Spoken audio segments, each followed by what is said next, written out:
আজ বুধবার একই সাথে বড়পুকুরিয়া কয়লা খনির দুর্নীতি মামলা এবং জিয়া চ্যারিটেবল ট্রাস্ট দুর্নীতি মামলা থেকে অব্যাহতি পেয়েছেন বিএনপি চেয়ারপারসন বেগম খালেদা জিয়া। এর মাধ্যমে মওকুফ হয়ে গেল তার ৭ বছরের কারাদণ্ডের সাজা।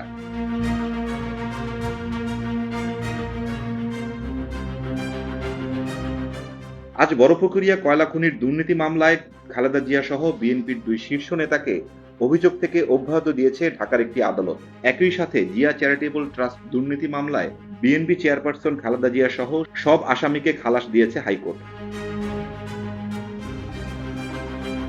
২০০৮ সালে বড়পুকুরিয়া কয়লা খনির চুক্তিতে ১৫৯ কোটি টাকা ঘুষ নেওয়ার অভিযোগে এবং ২০১১ সালে জিয়া চ্যারিটেবল ট্রাস্টের অর্থ আত্মসাতের অভিযোগ এনে ২টি দুর্নীতি মামলা দায়ের করে দুদক।